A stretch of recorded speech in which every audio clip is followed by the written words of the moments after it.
5 seconds. Okay. There we go. Live on YouTube. And so far, latency's not bad. It's only a few seconds. Okay. If you're watching on YouTube, note that we are a few seconds ahead of you.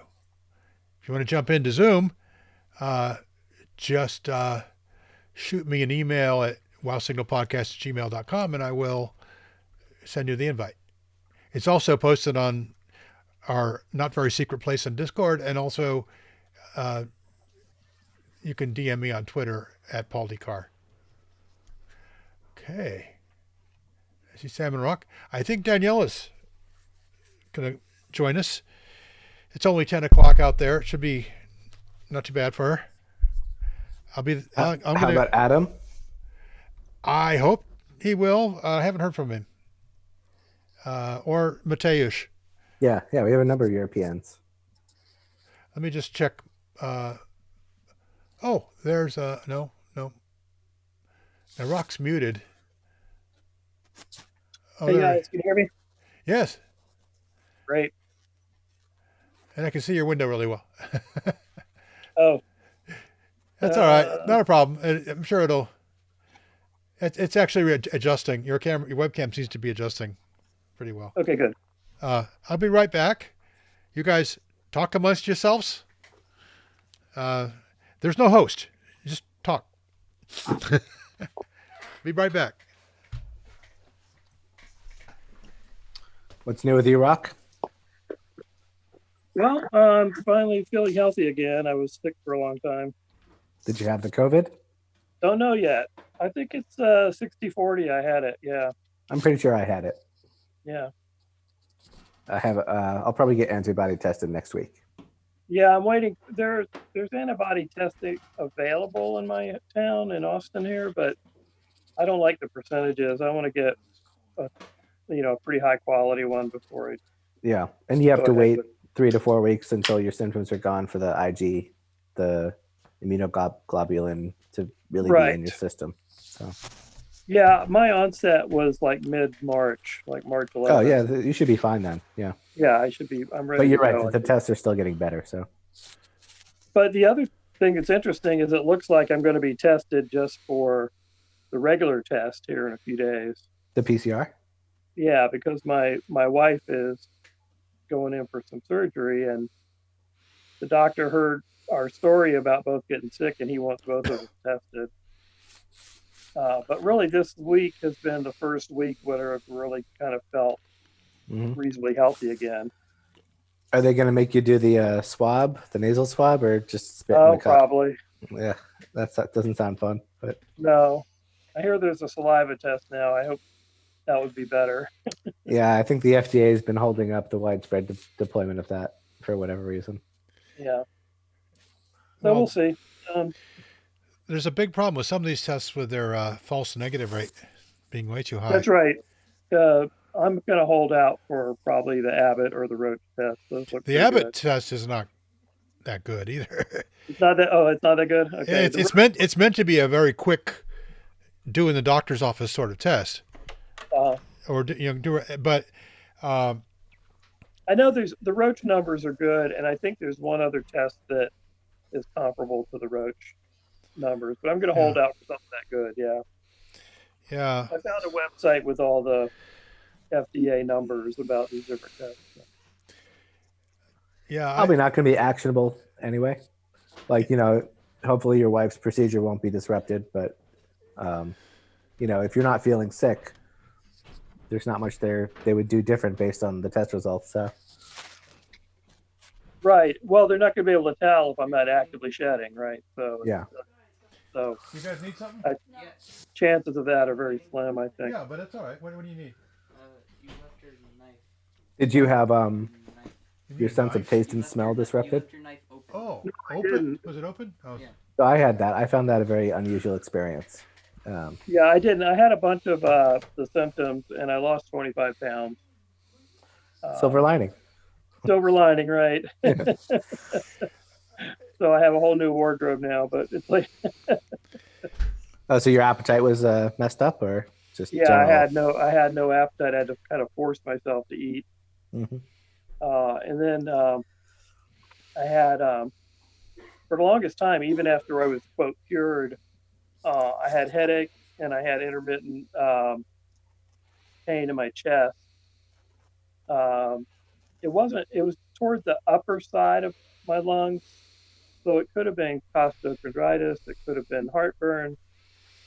Um, but it would come and go, and it could occasionally get pretty intense.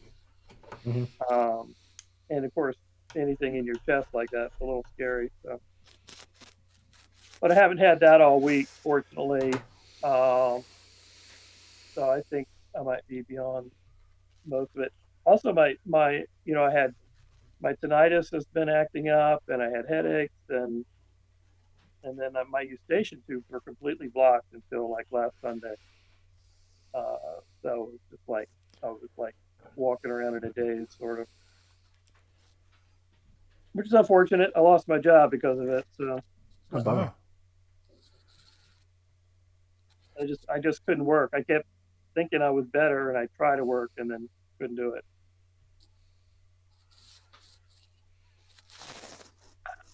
What about you, Paul? I have a cousin in the DC area who just got symptoms the other day.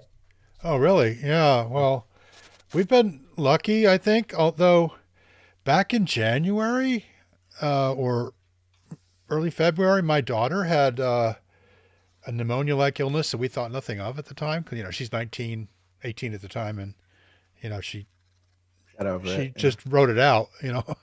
Uh, one doctor office visit, I think. But so we're wondering if maybe we've already had it. Yeah, it's very possible. Because I saw a newspaper article just yesterday in Austin. The first reported case was something like March 25th or 27th, something like that. The first reported case in Austin. They've gone back and done antigen testing now. They've found at least 65 people who had it February or before in Austin. yeah, I think, I mean, when they really go to untangle this mess, over the next 2 or 3 years, they're probably going to find some cases in January in the U.S. Yeah, well, the conspiracy theorists are all saying November, October. That's when it really Well, got going. all that time people were having just the regular diseases that you get, like flu and Yeah. tuberculosis and all this other stuff. So various pneumonias that are out there, which is a bacterial infection. So how do you untangle that from, given that most of them weren't diagnosed or treated I mean, I get the flu, I don't go to the doctor. I just stay home and, for a couple of days, and then I go to work as soon as my fever drops, and Yeah, the whole system for monitoring this sort of thing is a little bit more primitive than one might think. Yeah. Well, if you go to your doctor, you say, I have the flu, most of the time they're going to just say, stay home and, Take rest. your aspirin, call me in the morning. Well, don't even, if you get a fever, take an aspirin. I tell you this, when I was having my flu, I made the mistake of taking some ibuprofen, and that was a very bad mistake. Yeah, I was careful to avoid all the that was antipyretics when I had it. What did help, besides forcing myself to eat, was the Pepcid AC or equivalent. Some people are into vitamin D over hyperdosing. I did start. I've been exercising outdoors every day, sometimes twice a day, and that seems to help a bunch. What's the scene like in Austin these days? Everybody in masks and stuff, or? Oh, it's very mixed. Austin's a little on the blue side compared to the rest of the state, but the governor and some of the other leaders are kind of itching to get everybody back to work. And it's basically, if you go around Austin, a lot of people have masks. but as soon as you hit the outskirts, very few. You're in real Texas then. Yeah. Yeah. Well, here everybody's wearing masks, and they just announced that the county is going to stay in what they call lockdown, which isn't really a lockdown, but they're going to stay that way until they have 14 days of straight decline, which they have not had. Here in New York, probably, if you go out, 95% of people are wearing masks, but of those, maybe a third of them have them pulled down around their neck at any given time. Yeah, well, my son likes his mask. It makes him look like an outlaw, but Yep. it's we're fairly strict around here, and almost everybody at Goddard Space Flight Center is teleworking now, and it's actually going okay. I think we're starting to get used to the rhythm of it, and I have not heard any reports from anybody on my team that's been ill. Do you know if they're expecting to make it permanent? Like Twitter announced that all their employees are going to be able to I work don't from think home. it'll be. Well, there's always been people who work from home for some of the time. Uh-huh. My wife's been working from home 2 days a week for years. Yeah. And But did she also work for she in the works space for industry? she works for the government agency. Yeah. Yeah. Actually, Right. I would guess they're that they're part governments of are a little bit CDC. less flexible about that for the Yeah. most part. But I'm kind of, my hope is that, I mean, just the reduction of 5,000, the carbon footprint of 5,000 people not driving to work and back every day is significant. It's Well, what about less bureaucracy, fewer meetings? Because people, it's bureaucracy's not going to go away. fewer PowerPoint presentations because nobody's Well, going to pay attention. they still do those. It's that's the thing is you got a computer, you can make a PowerPoint. But if nobody's watching you, nobody's going to watch. You're not going to watch this. That's what WebEx is for, or yeah, right. Skype for business, or Yeah. Microsoft Teams, and all this other stuff that they're pushing at us. And most of it's not very good, but at least it lets you put up a chart. I think the whole paradigm of getting a bunch of people in a room and then throwing charts up on the wall and talking to them is badly flawed. I would love to see it go, but it's not how they used to do engineering back in the day. But it's now become ubiquitous, and people document things in PowerPoint decks. Which is horrible. So I'm. What about in terms of actual delays to projects?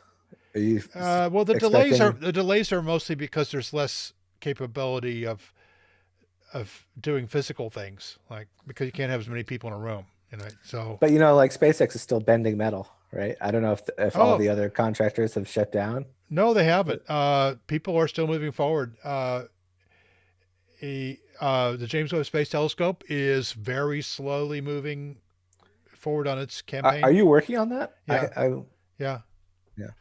I was on. But everything I know of it, NASA is still moving forward in some respect. Although some of the physical plant stuff is stopped, so there are some projects that can't make much progress. Like the state, like particularly state universities, the university system, the budget crunches are already being anticipated. I don't know if that's, NASA's, maybe some would consider it non-essential or discretionary funding. I'm not sure whether they're anticipating big budget hits from this. There may be some. I haven't heard anything. It's probably too soon to say. Yeah. I mean, the mess, it's going to take a long time to clean up this mess. I don't know what's going to happen. Yeah. I really don't. But I do think we'll go ahead on most of our projects. And it seems like the Crew the crew demonstration program launched. That's going ahead. Yeah. So that's pretty exciting. Um, yeah, that May 27th. That's that is soon. No, Yeah. not Very next week, soon. but week after. Yeah. And you know, barring bad weather, I think they're going to go. And although it looks like the hurricane season is starting up a little early, but But I given- guess the biggest thing would be like for the particularly for Boeing, you have to figure that it's really their core aircraft business is in a lot of trouble, right? Because presumably the transportation sector's yeah, taking a huge hit, and hard to say how that'll feed into the other parts of their company. But Well, they've been punting on the space stuff for a while, and they've really got called out on it recently yeah, with the lunar stuff.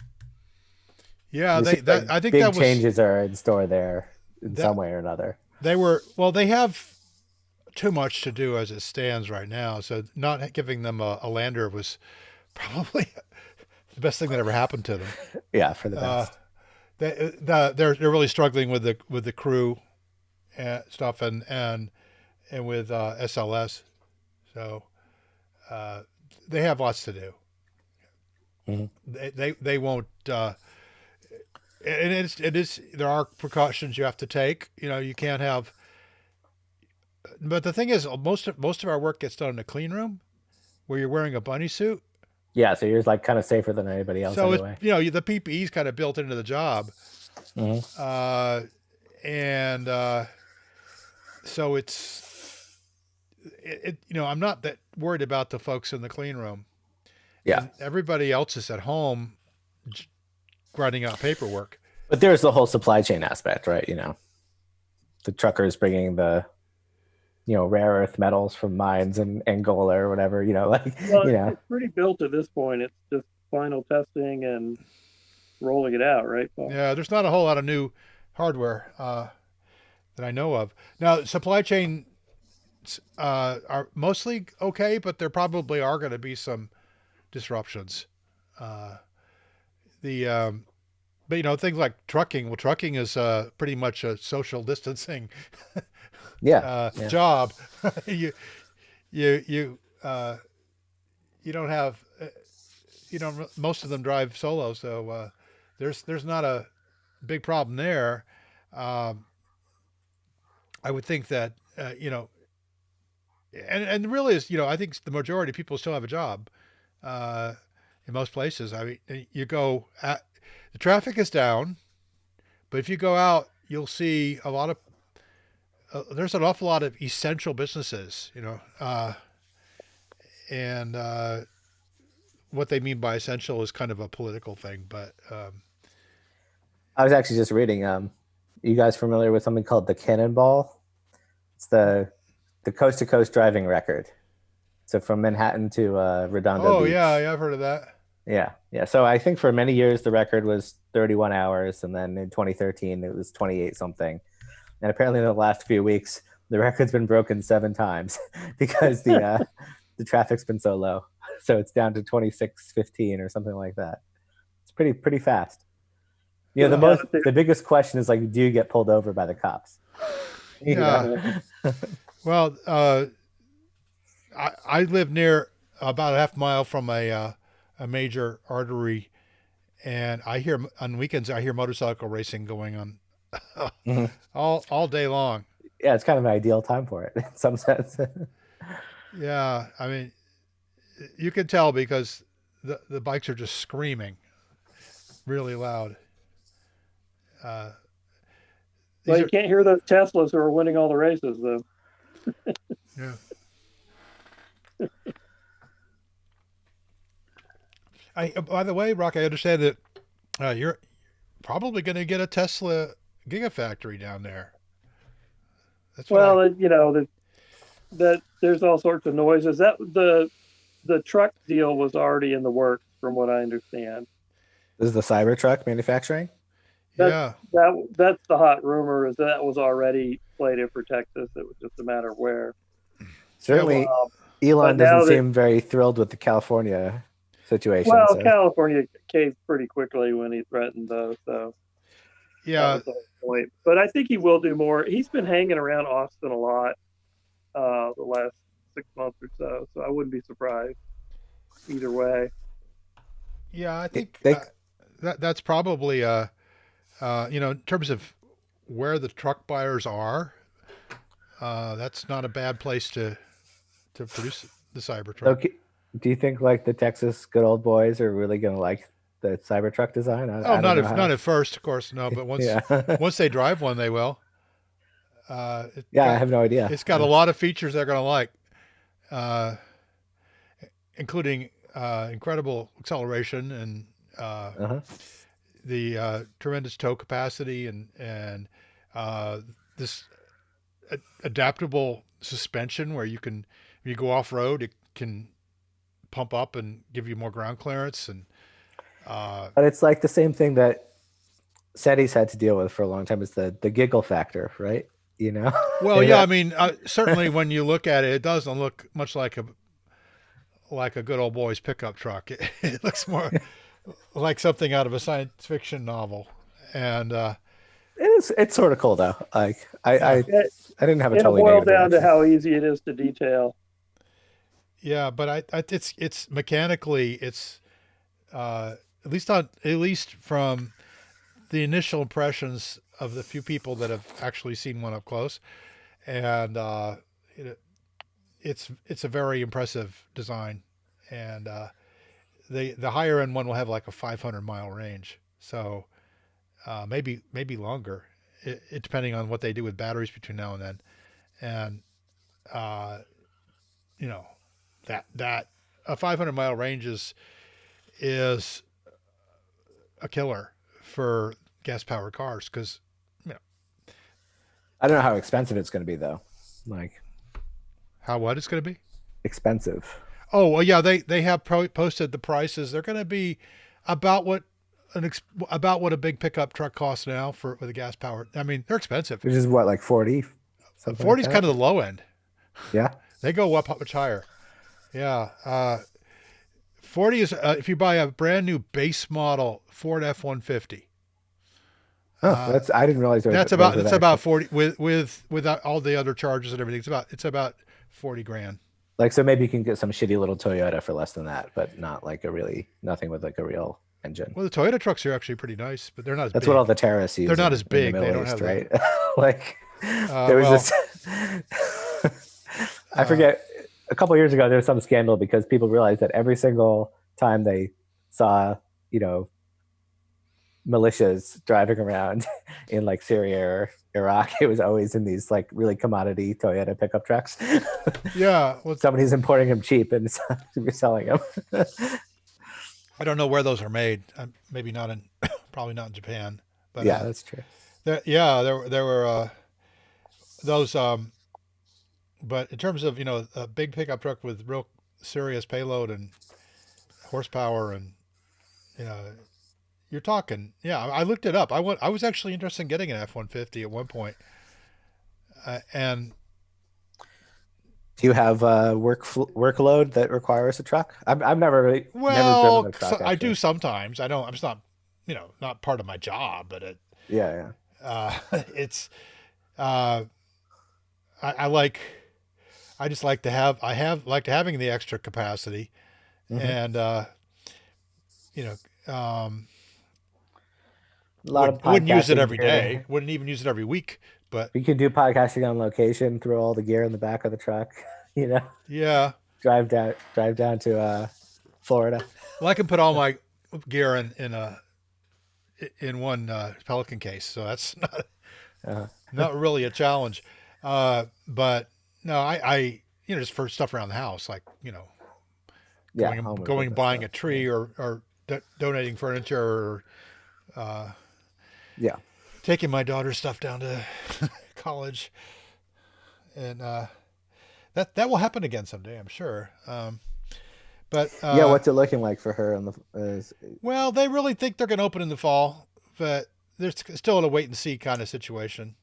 so my company one of our we have some sort of consultancy relationship with this guy Larry Summers, who used to Yeah. be the president of Harvard. Yeah. I heard So- of him. Yeah. Yeah, so they had some meeting with him recently, like the senior people in the firm, and they were like, he was like, yeah, there's like a 10% chance that Harvard's open in the fall. 10%. For, like, you know, for the scheduled first day of classes, which sounds like the right sort of number to me. It's like some chance it'll happen, but pretty unlikely, I think. But Yeah. then spring semester seems more like a more plausible thing to me. Yeah. Well, my daughter's friends have been, we don't know. Well, we haven't really got details on everything, but we haven't heard of any cases. That's a relatively small school that she's at. Mhm. But like any school, it's kind of just an optimized environment for transmitting communicable diseases, like Well, young people living in close proximity.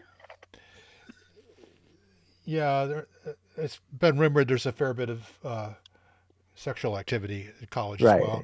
Yeah. And the faculty tend to be in the high risk age group as well. Right. But Some of them are, yeah. Yeah. We'll see. I'm optimistic that they will start up in September. But we'll see. I mean, I think my feeling right now is that we're pretty much everybody's going to get exposed to this virus sooner or later. But if we can hold off until there's some decent treatments, so did they cut her spring 2020 semester short? No, not really. They did it online. Uh-huh. But no refunds for the we the did get a tuition paid. refund. We got a refund for room and board. Oh, okay. Yeah. Well, that's something at least. We didn't get a refund for tuition, nor did we ask for one, because her professors were active and they were. Yeah, they're teaching the classes. Yeah, they're getting paid. You know, they're getting right. their But sal- people, there's some speculation that kind of there'll be some pressure on higher education if stuff stays online for a long time. People are going to feel less happy about paying high tuition to take classes, you know, via Zoom when you could do that on what's it called, Khan Academy, right? Or Well, yeah. I mean, well, Khan Academy is basically a lot of videos, but I don't know. I think there's already been a lot of pressure on higher education to kind of prove its utility, yeah, value for money wise. value yeah. for money, and is it really the right thing for a person that age to spend 4 years on to prepare themselves for a career, or should they just jump around? I mean, a lot of the best people I know went into the military first and then came out with skills and also more maturity. Yeah. And more focus, and then went to college and did well. You know, others, you know, because there's obviously the whiz kids that are going to go to college when they're 15 and they're set. You know, they're not going to be a problem, but it's sort of everybody in between. Or you transition from the military into the Delta Forces and you just become a cold-blooded killing machine, right? You know, like. Well, they're also a special case. Yeah. If you're going to have psychopaths, you might as well use them for something. Yeah, for sure. But I'm going to bring up my gallery view. Yeah, that's better. Okay, we're streaming the gallery view now. What some people call the Brady Bunch. I was hoping that Daniela would put in an appearance. She might later. I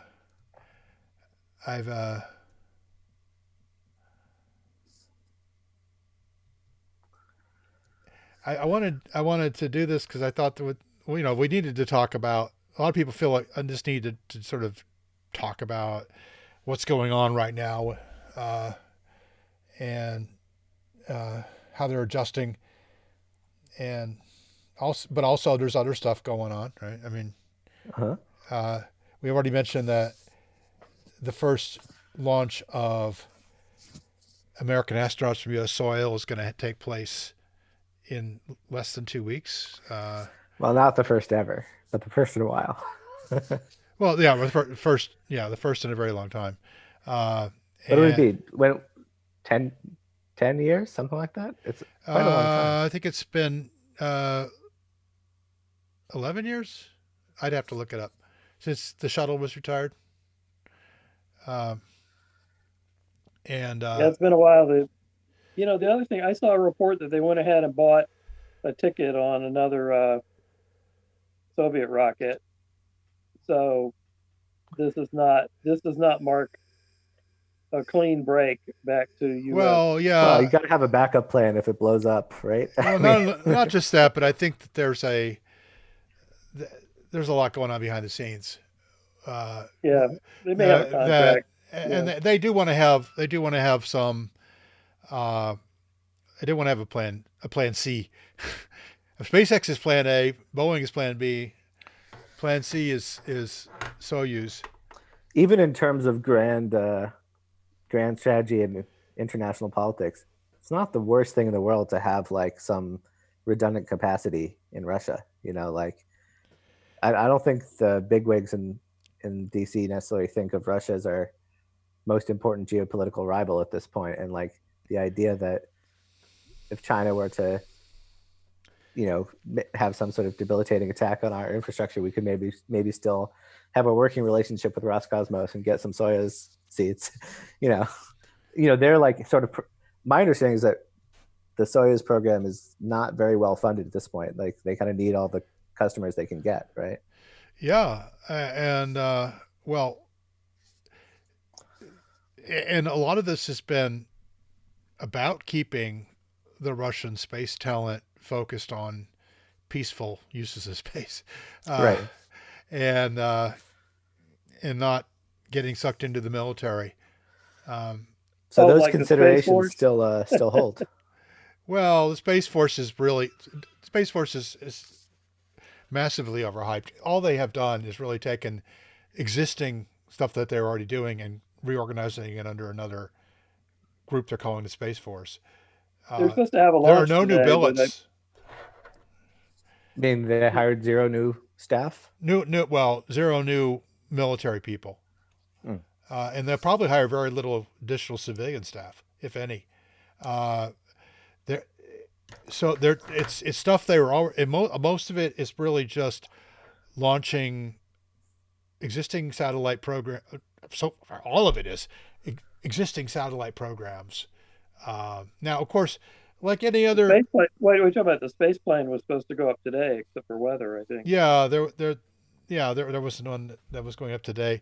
They have all basic. They're going to get all of the existing military space activity under their blanket. Whether they expand from there, who knows?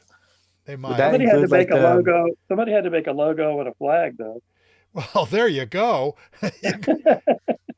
Yeah, so they're gonna get. They have their, and they even have a comedy TV show with Steve Carell. are they going to run geospatial intelligence stuff or GPS, things like that? Yeah, yeah. Well, some of what they're doing is dark, so hard to say Well, for sure.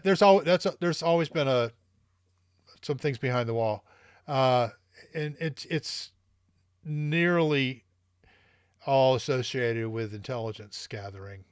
Uh, the But that's like a separate agency at this point, I thought, or was. well, the NRO, Yeah, NRO. which That's right. used to be an agency they denied the existence of until the NRO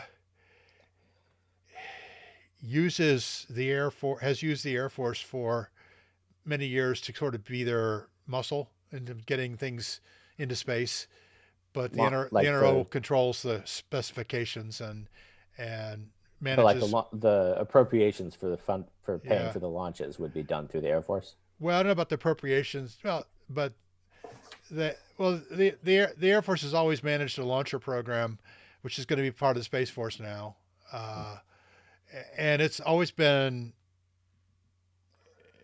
It's really still very much in the 20th century. They want to modernize, and they will, but I have a question. Wasn't the Hubble leftover dark hardware that was no, repurposed? no. W first. Well, That'd be actually, first. Well, I shouldn't say left. It's not left over, but it's Hubble was based upon a lot of the technology came from It- the dark Okay, side. so it was based on a dark project design. Yeah, and Like it the was built by communication Lockheed, stuff, or which like has built Yeah. the KH-11s and so forth. Well, I Uh, was at Lockheed when they screwed up the configuration of that telescope, so Yeah, but that was not a good day. some of the technology came from that side, but a lot of it didn't. A lot of it came from the open world. Uh, and I had a chat with a guy who's working in Baltimore with space. What is it? Anyway, the guys who run the Hubble. I think it's the Space Research Institute or something. the Maybe it's just the Space. Space Institute. Telescope Science Institute. Yeah, that sounds right. So they're starting to use machine learning, neural networks, stuff like that for doing image processing for Hubble. It's something they haven't really gotten into yet. And they decided to hire a bunch of people to help them create test data to train their computers. So they hired a bunch of laid off restaurant workers to start going through Hubble images and characterizing them in various ways to train for machine learning. And I got a hold of the guy who's sort of heading that up and asked him about it because it seemed to me that'd be a fun thing to do in my spare time. And he wanted to use these restaurant workers in Baltimore, and I said fine, but he made it sound like there could be opportunity for doing machine learning kind of stuff with Hubble data soon. So that's kind of what I've decided now that I'm laid off from coding instead of my specialty, which has been back-end systems or whatever. I've decided to kind of refocus on data science and in particular machine learning around image processing. It sounds like a fun place to be right now. yeah, there's certainly been a lot of cool work on that in the exoplanet detection. I know Right, there's some and- people at Berkeley who've done.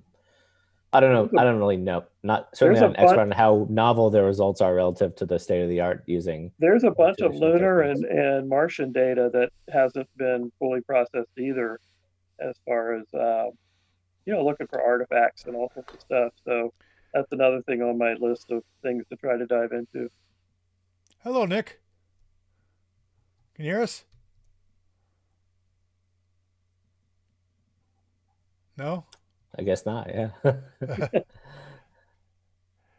Well, Nick, say something. Maybe we can hear you. No? Okay. Well, anyway, yeah. 'Cause I think what there is WFIRST, which is still in the future, which was there was a structure and some optics that had been built for a black program that is now going to become WFIRST. But So what does that mean? It's like it was designed for doing like sub-meter resolution ground imaging. Well, I think they can- actually they made a couple of extra large mirrors for dark programs that they didn't end up flying. Yeah. And they shopped them around.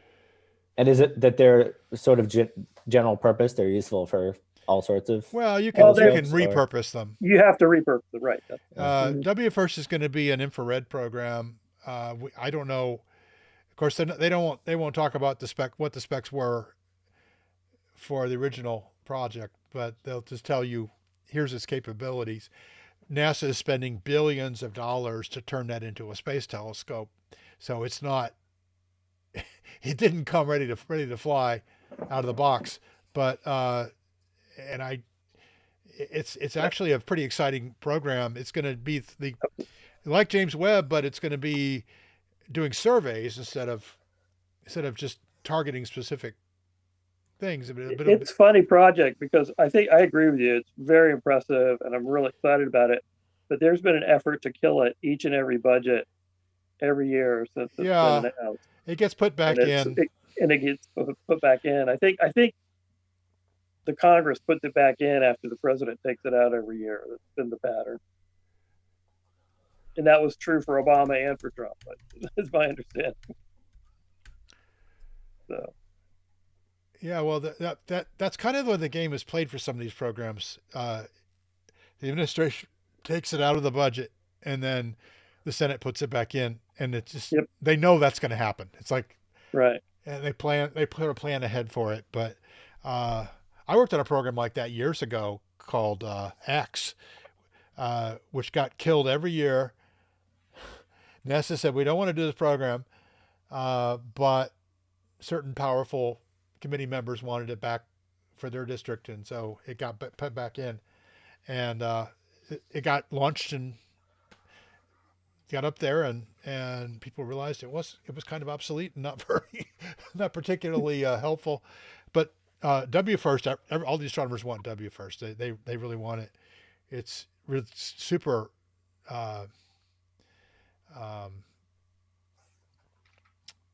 Survey. It'll be like WISE, but only much more sensitive, and it's pretty exciting. Yeah, it should be good for cosmology, even Yeah. if it can meet its specs. That's pretty Yeah, exciting. and then now the only problem is the budget growth has been pretty bad, and that's one of the reasons it gets Yep. canceled. So with James Webb taking up a lot of them, James Webb basically ate all the astrophysics money for several years, and now they're afraid the WFIRST is going to eat all the money for many more years, and it could. Yeah. But people want it, and James Webb's is going to be a great program, and I think we have a decent chance of getting it into space next year. Is W first? Does it have a coronagraph? describe Or I know Webb does, right? Wait a minute, Nick, did you say something? You're very faint. I was beginning to ask. Yeah, I can hear you, but you're kind of See faint. if I can adjust the volume. Is that better? Yeah, it's much better. Oh, okay. I was beginning to ask if the game you described with W first also gets played with SLS, or if NASA colludes in the funding of that. No, SLS has not been through that kind of back and forth. SLS is so well. I mean, the whole Alabama rocket mafia is behind it so aggressively. Now, if the Republicans lose the Senate this election, that could change. They'll be less powerful. But, Yeah, I think if you just went by achievements, the SLS would have been gone a long time ago. But the fact that it's not is all about those jobs, I think. oh yeah, well if you had back then when it started up, you said, okay, here's where it's going to be in schedule and cost by 2020. Do you think we should continue? Everybody would have said no. But and if they also said, by the way, there's going to be a Falcon Heavy, and there's going to be cost reductions on New Atlas Glenn. and Starships coming along. The Starships look like it's really going to happen, So, although it still might not, but they're furiously working at it, and they're not out begging for more money. They get a little money here and there, but it's mostly just their own money. So,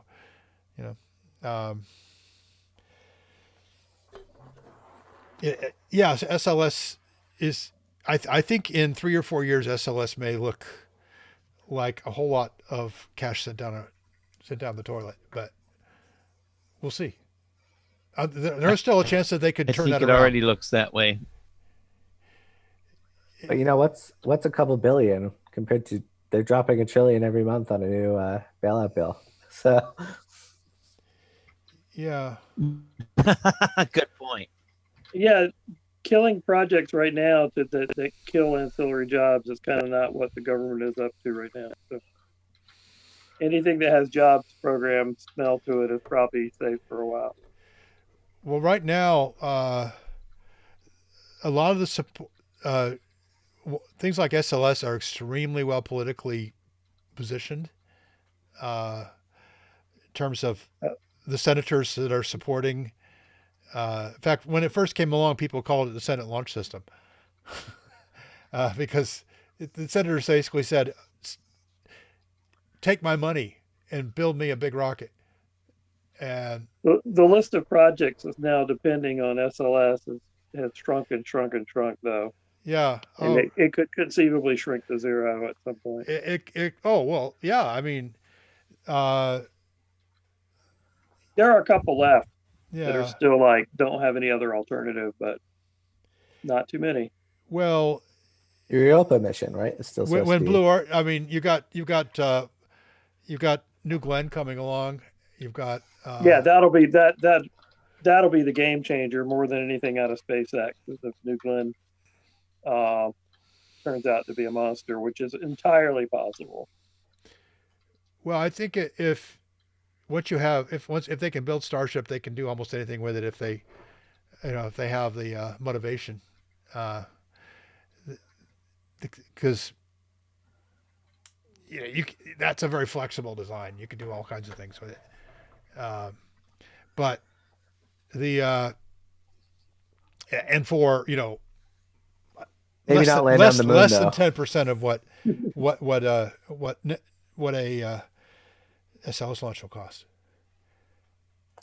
Of course, if you take something out to into out to Saturn, you're not going to get that Starship back. But So take me through the math here.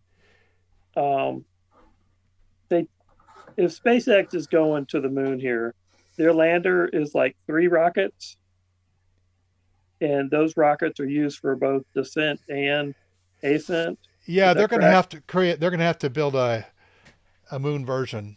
Okay, so if they make a moon version, it has 3 rockets presumably, and Uh, that's for a descent and ascent. three And then what three is it? Raptors. Yeah, that which is almost too many. And then okay, and then how big does a spaceship that takes that ship out to the moon and off, gets it into orbit? No, and out to the moon? it goes from Earth orbit to the moon. The whole thing. It's not a matter of a ship within a ship. No, well, the way that the basic, I think what will happen is they'll launch a reusable start. The moon one will not be designed to re-enter the Earth. It will be optimized. Right. It'll be optimized for lunar transfer. The Earth, there will be a regular starship that will launch the astronauts. They'll transfer into the moon starship. And Okay, that's the math. That's the math I want someone to take me through, so I understand what that plan is. and then they'll fuel it there in orbit, and then off to the moon they go. The thing is, the Raptor, Right, but the Raptor but has like this amazing amount of thrust. It's almost too much thrust. right, but you're not going to take the ship that gets you out off of Earth and into orbit, like to do this transfer you're talking about. You're not going to take that ship to the moon. No. Okay, so I want to understand the math of getting the lunar, the ship that will go to the moon. What is the process for getting that into Earth orbit? Oh, it will be launched on a super heavy, just like anything else, any other starship. But Okay, but since it doesn't have to re-enter, it's a lot of less hardware it will be carrying. Right. It will, and it will be optimized for its lunar transfer, lunar landing mission. Did they launch that on Falcon Heavy? They probably could, but I'm not sure. But they, I mean, I don't think that's the plan. The plan is to launch it on a super heavy. Well, these are all just bids at this point, right? Hmm? These are all just bids at this point, right? Like I think that's correct. Yeah. Well, it's a It's study probably- at this point, yeah. But yeah. I mean, they do have the engine built, and they've built at least 20 of them. But the rest of the lander vehicle is The vehicle vaporware. itself has not been built. No. But that's true of the other bids as well. Yes, I think so. That's true of all of them. None of them have flown. The idea would be you'd drop before you landed people, you would land experiments, show that you So can. basically, we're talking Earth orbit rendezvous is Yeah. the SpaceX Yeah. Well, plan. that's they've been planning to do that anyway with having a refueling Starship that is so you launch into orbit and then you refuel, and then you've got to. This is for like Mars missions or something. You completely refuel it and send it on its way. And but the thing with the lunar lander, which may actually turn out to be like a precursor to the Mars ship, will not be designed to re-enter the Earth's atmosphere, and it won't have all the steering stuff that for that. It's designed to operate only in a vacuum. It is, however, it is like at least 10 times the size of the Apollo. Oh yeah, module. it's big. Yeah. Like, dude, the other two systems, as I understand it, are more comparable to the lunar module in Yeah. size. They're going to be a little bigger, but not tons bigger. The only problem with Starship right now is that the lower, what is it, 20 or 30 meters of it are all tanks. So right. So you got to have they've got an elevator or a ladder or some way to get down. Yeah, you got to rappel down the side of it basically. If you're gonna lay the groundwork with robotic, unmanned missions first, could you just robotically construct a landing pad and then land the full size Starship, or is that not economical? Well, I think a lot of people want to do that. Yeah, they want to build a landing pad because the dust is going to be terrible. There's still dust. There's still dust from the Apollo missions that hasn't come down yet, and this is going to be hundreds times worse with something like what SpaceX has in mind. So what they would need to do is a landing pad for landing and takeoff is going to be critical. Yeah, they're going to have to build a landing pad out of local materials, and it doesn't sound like it's super hard, but I haven't seen anything to make me believe anybody knows how to do it, but it does seem to. Yeah, how do you make concrete without extracting the water? Well, you don't need to worry about the water. It's just you're basically just going to make. You're gonna heat the stuff up and turn it into and then. Like glass, basically. Yeah. Just melts the silicon. Yeah, the exact process. I think there's a lot of candidates out there. People want to try different things.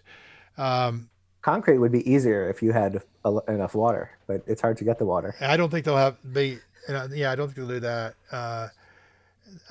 They could. I'm not sure the real technology that we're going to use for that has been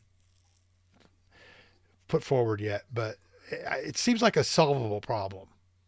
It does, but I will point out that I think people have underestimated how important it is. Yeah. Well, and I think it's not going to be done in the time frame we're talking about returning to the moon.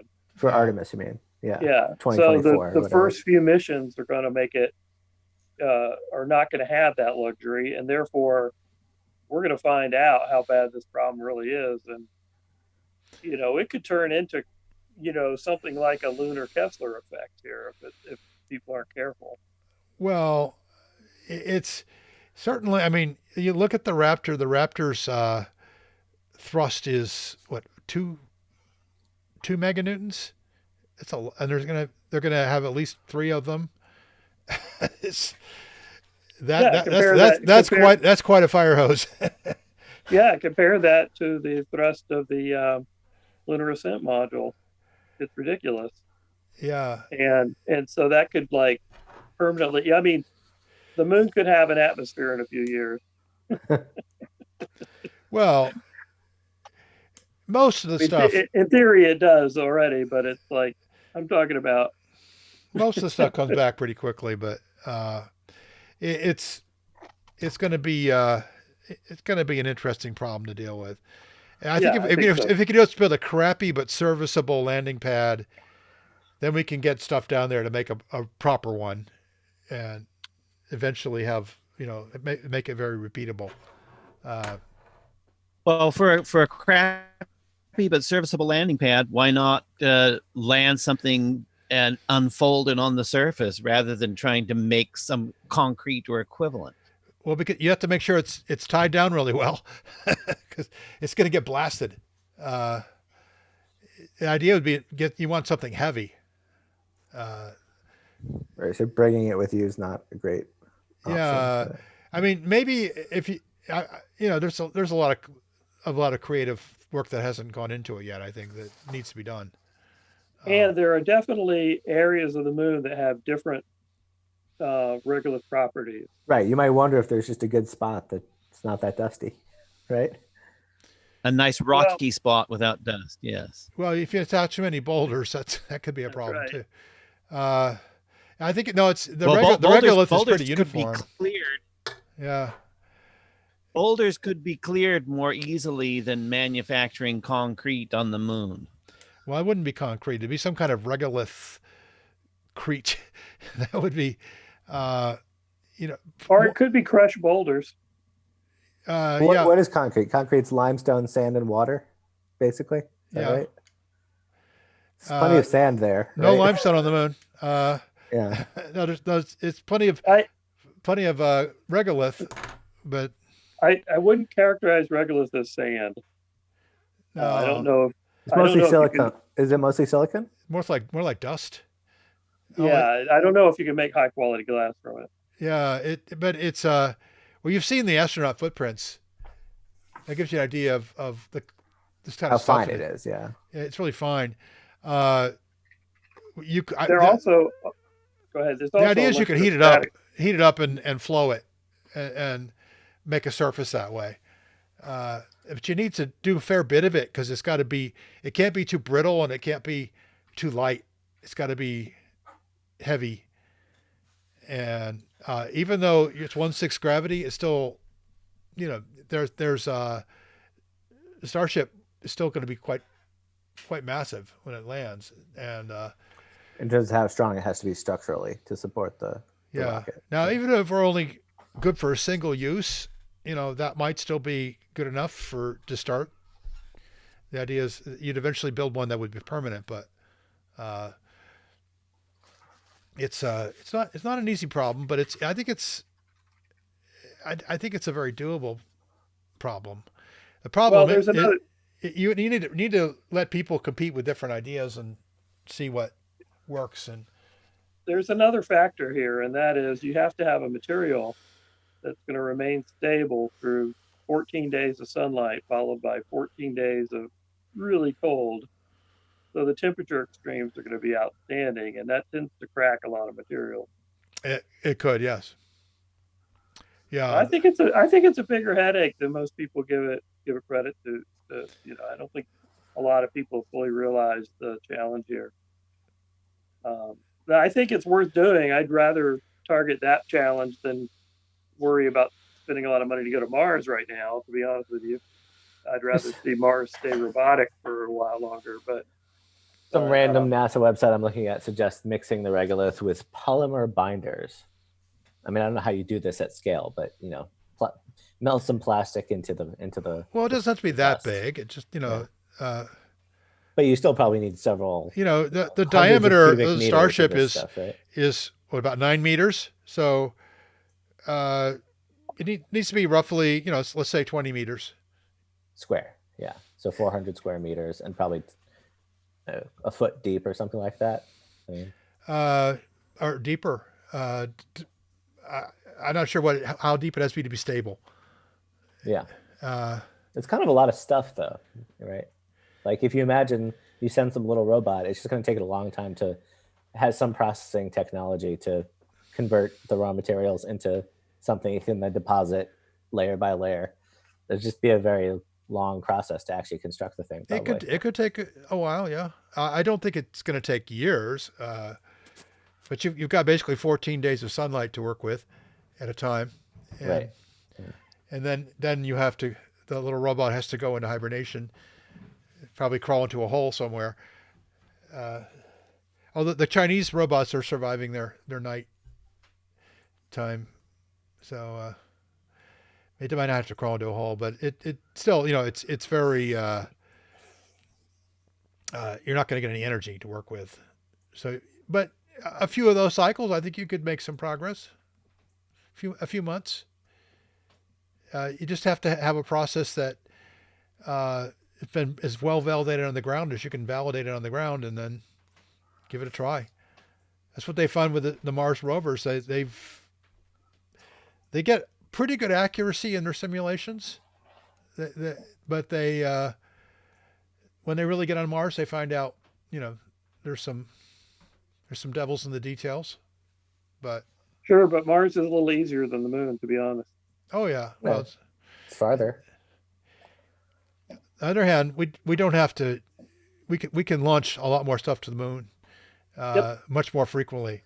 So You can probably remote control the robots almost in real time on the moon, right? So yeah, That'll it's not the latency is not that high. It's about a second. So well, I guess round trip is about 2.5 seconds. But it turns out people can learn to work with that kind of latency with a little practice. less like driving a really crappy car.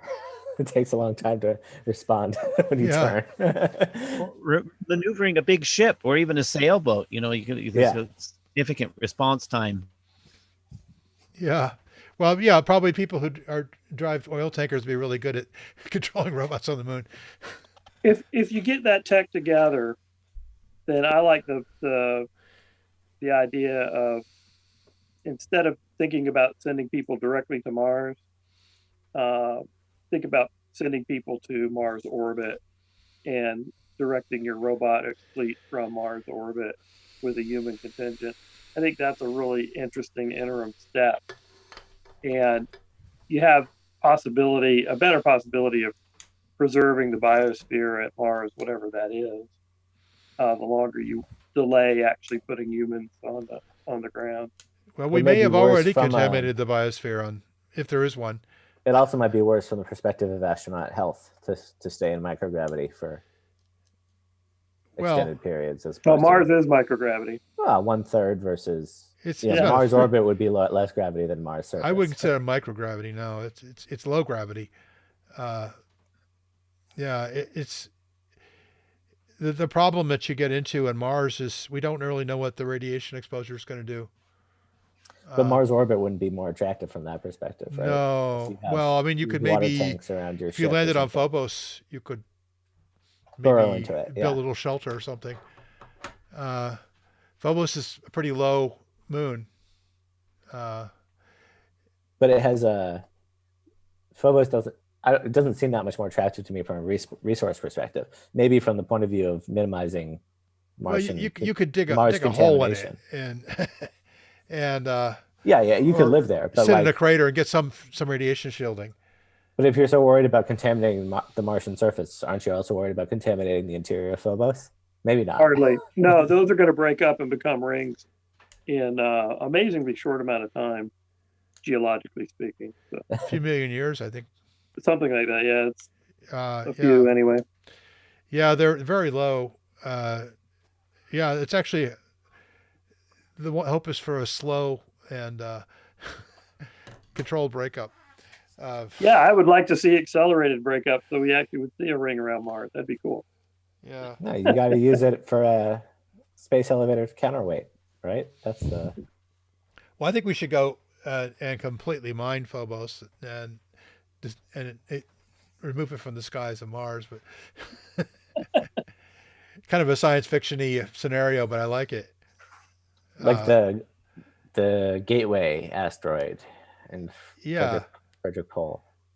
just the you use it to build orbit infrastructure around Mars and put it in a higher orbit. You could also use it as a communication station, a relay station. We have that now in the Mars orbiters, but it's you could build a really robust one from Phobos. So getting back to the moon, what do you guys think will be the best possibility for actually commercializing lunar efforts. Yeah, I don't know if they're other than tourism, which I think could actually be something. Well, As some, Yeah, tourism could be something, yes, or uh, even just I mean, advertising, blah blah blah. But if you get it I'm very thinking, very repeatable capability, the price could come down low enough that you could have a significant tourist flux into there. Uh, I've heard people speculate about rare earth minerals and about uh, Helium-2 is a helium, popular one. helium, yeah, helium. if we had a Um, helium-3 reactor, which we don't, that What that about was something we water? could think about. A water supply depot.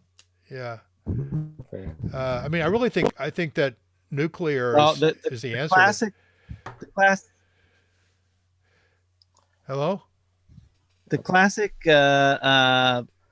O'Neill, Gerard O'Neill infrastructure is to mine the moon for resources and launch it into space because it's not as low a gravity well as Earth.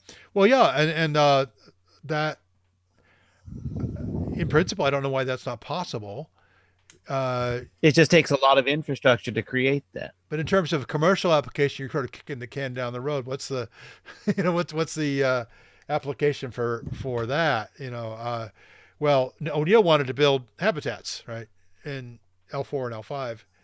Uh, Right, and his whole shtick was solar power satellites that would be the driving revenue stream for building, and the habitats were just there to have enough people to work on the solar power satellites and Yeah. all the infrastructure necessary to create the solar power satellites, a lot of which was to come from asteroids and the lunar surface. but if you were doing a big space solar power program, probably these days most people wouldn't think you need a lot of human beings living near the That's right. satellites to maintain them. That has changed. But Yeah. one of the reasons that O'Neill designed the whole program was the post-Apollo disappointment over the funding being yanked for the program. He was one of the first people to see that you're not going to have a huge human space program without some kind of economic rationale. So I was actually had a conversation with a friend about this. He was saying, well, this is just a problem. You don't need that many people. And I said, it's not a feature. It's not a bug. It's a feature. The whole raison d'etre of the O'Neill space program was to get large numbers of people living and working in space, which is a phrase that has now been picked up by Jeff Bezos, who largely works off the O'Neill idea, whereas Elon Musk works off the Robert Zubrin minimal infrastructure idea. Yeah. Well, the what the ultimate that O'Neill wanted to do is move all heavy industry into space, and for Which just doesn't make ecological any reasons. sense as far as I can tell. Yeah, and it was an inspiring idea. I don't know if the specifics are practical, but What about first just designing one economical space solar power system? yeah. Well, the before- solar power satellites are something that people talk about every 10 years. They can bring them up again, and then they say, "Well, how big does this thing have to be practical?" Oh, well, 3 orders of Well, magnitude I bigger don't than anything think- we ever built before. So, I don't think solar power satellites will ever be the thing, because we can see from the trajectory of Earth-based solar power that we're going to be able to produce all the power we need on the surface of the planet without too much difficulty, within the next few decades. So that's thinking small, Nick. All the power we ever need, say again. that's thinking too small. Once you have all that power, you can come up with ideas for how to use. Oh many yeah, orders of yeah. There's magnitude always more. use for more power, but I figure within the next 200 years we'll have meaningful fusion generation, and then the picture changes again. But Now I that mean, might be too solar optimistic power- to have meaningful fusion generation in 200 years. well, Yeah, but right now the world generating capacity is about 2 terawatts, something like that. that sounds right. to me, That's yeah. a tiny fraction of the amount of solar energy hitting the Earth. It's not even right, 1%. and that's why I'm saying that solar power is a doable thing within the next few decades. And if we can use solar power as a bridge to get us to the point where we have better technologies for clean generation of larger than multi-terawatt amounts of energy, well, that's It's one not- strategy to get us. It's not entirely clear that solar energy can make any kind of dent in concerns about climate change. The manufacturing process and the short lifetimes of the elements combine to make a lot of people skeptical about it. Yeah, but I think that's all been addressed pretty well. There's solar No, panels I that are think- 30 years old that are still operating. Right, but the reduction in their capability is noticeable. I was in the solar industry and we were tracking the efficacy of these panels, and they don't last as long as the manufacturers say in terms of actual energy production. They do die, and Well, yeah, but not any generating capacity is going to have a lifetime. That's right. But you can easily have a lifetime with these solar panels, where if you take the full lifetime cost, because there's a significant carbon impact from producing these things. well, And if they don't live long enough, then they don't pay that back ever. but there's a bootstrap Carbon- effect where you eventually are using solar energy to produce solar energy panels. So eventually, the carbon footprint's very low. And I don't think the math holds that has to be the case yet. if you had, well, let's look at the thought experiment where you had no coal plants, no natural gas plants, and massive amount of solar capacity. How much carbon do you need to maintain that capacity and Well, first off, very little. First off, quality sand is becoming a scarce resource, and Well, you they laugh, use but quartz. And the other thing is that the Quartz is not scarce. solar has the problem where you need superior battery technology, which we don't have yet. So you have to also know when can you go online with credible storage capability. You look at the way battery technology is moving. It's in terms of watt hours per dollar, it's really coming. It's coming into line with that. Everything seems to be pointed in the right direction. Don't get me wrong. I'm just saying it's not there now, and it's not clear. I mean, nuclear has been like only 50 years away now for 50 years. So, And that's why I didn't say we're going to count on fusion in the next few decades. I said that sometime in the next 200 years, I expect we'll get a robust fusion capacity, assuming that human industrial development continues, which of course we don't know. But I didn't bring up anthropogenic climate change as the reason for solar power. I just think it's better all around that we don't take petrochemicals out of the ground and burn them, both for human health in terms of having a cleaner atmosphere and having a more beautiful planet, which I think is something worthwhile. And I'm also assuming that there's going to be a mixture of renewable resources of all of the familiar things. Obviously, solar is the kind that can produce the most amount of energy because, like Paul said, the light that falls from the planet is just a fraction of the energy we need. But if you combine the solar with all the other things like tidal and wind energy, it seems ludicrous Well, to me. My point was that the amount of energy falling on the planet is many orders of magnitude greater than Yes, that's our what I generating meant. capacity now. Yeah. So the light is there, but Yeah. I'm not assuming it's only going to be that. I'm assuming there's going to be a grid with many renewable sources feeding into it, and it can be sufficient to power the world pretty much as we know it today. Yeah, you just have to get the storage better. That's Right. really Well, the It doesn't seem missing like pieces.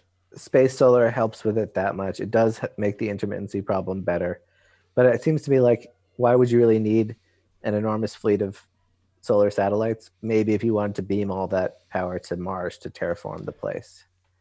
Yeah, Well, yeah, I can see space solar power being a big thing on Mars, but I don't think it's ever going to play a significant role in Earth's energy picture. well, Mostly because the health and environmentalist faction would never be cool with beaming terawatts of power in microwaves down to the surface of Earth. Even if it can be shown to be safe, that's not going to be sufficient. It's not going to get over people's jitters over that. But on the other hand, if Rock is right and the storage problems, for whatever reason, were to be insurmountable for scaling the Earth's solar grid, then the fact that satellite-based solar doesn't have the intermittency issue could be a game changer, and that would be a reason to do it. But Well, Well, it depends on what technologies are within your Overton window of technological development, because there's no reason you couldn't put cables all over the planet connect in the same way that we connect. Obviously, it's not high power, but the same way we have a globally connected internet and telephone system, you can have a globally connected grid system for electricity, and the sun is always shining somewhere on the planet. well, there is right. Well, but the reason's money, right?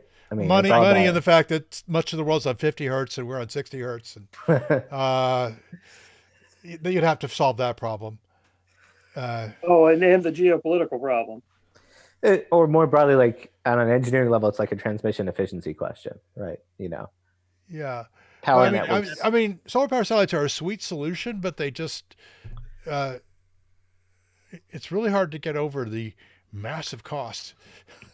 Yeah, you have to get many tons of And it's stuff kind of a out into centralized orbit, right? I mean, Public works project, and I'm more in favor of decentralized approaches, but myself. But well, if it's like a self-reproducing robotics fleet of solar satellites. oh, right, you know, yeah, the technology could make it happen, but it's still going to be, very, very, and nobody's ever built a self-reproducing machine, by the way. Not even a small, simple one. So, biology does it, of course, but biology has many hazards along the way.